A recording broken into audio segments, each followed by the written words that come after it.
Почитувани, ве поздравувам сите кои што во моментов сте на програмата на Канал 5 и следите Здраво Македонија.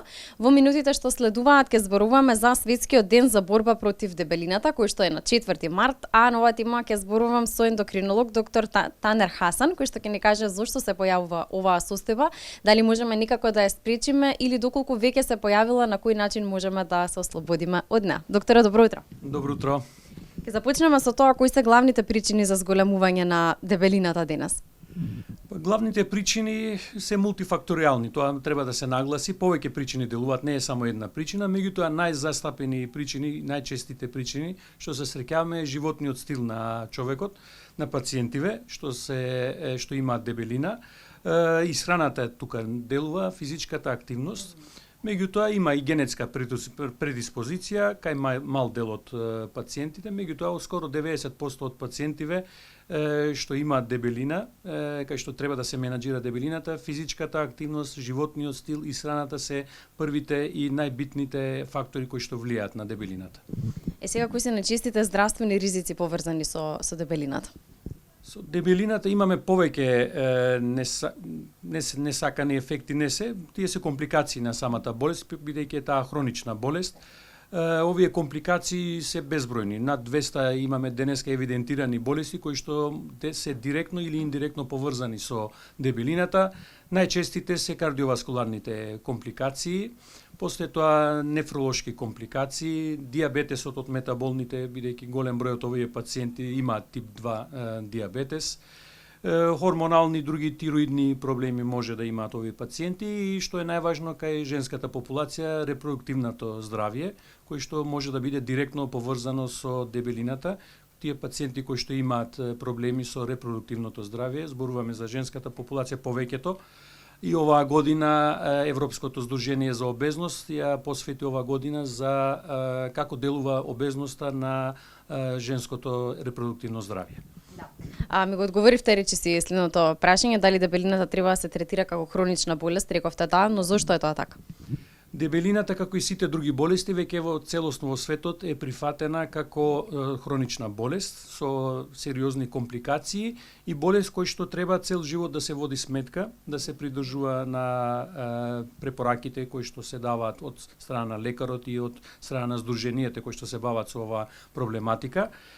Има своја диагноза E66, кој што е диагноза за дебелина и треба да се лекува. Меѓутоа, лечењето првенствено почнуваме ние со животниот стил, промени, менување на исхраната, после тоа одиме, ако не делува ова, одиме на фармакотерапија и веќе по последно време се користи и бариатрична хирургија, кој што веќе има застапена и во Македонија, има пациенти кои што имаат потреба и за оваа терапија.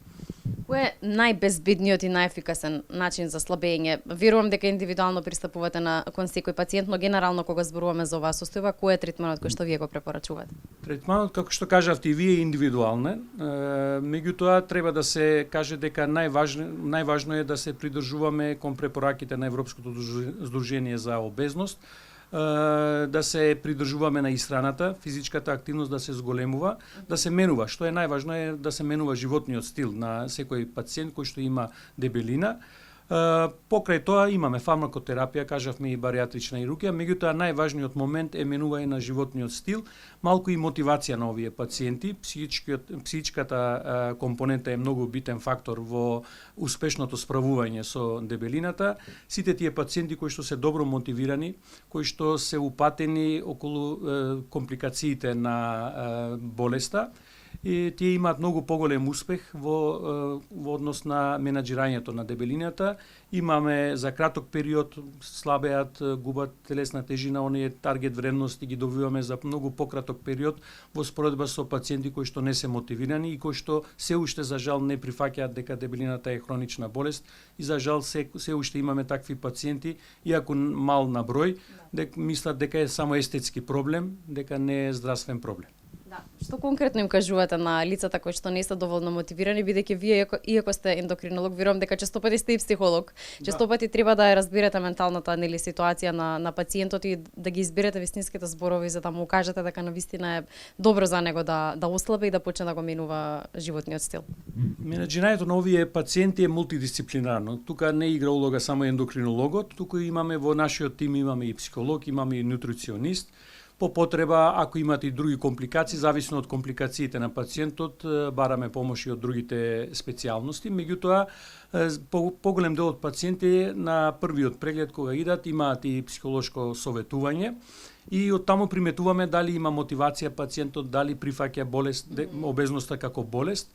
Тие што прифаќаат како болест, кај нив е многу полесно, бидејќи знаат кои компликации може да настанат од самата дебелина и тие многу полесно ги прифаќаат нашиве препораки.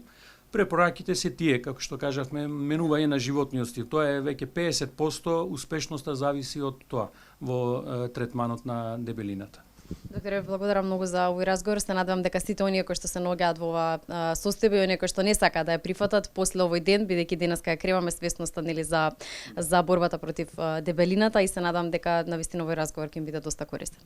Благодарам и јас за можноста.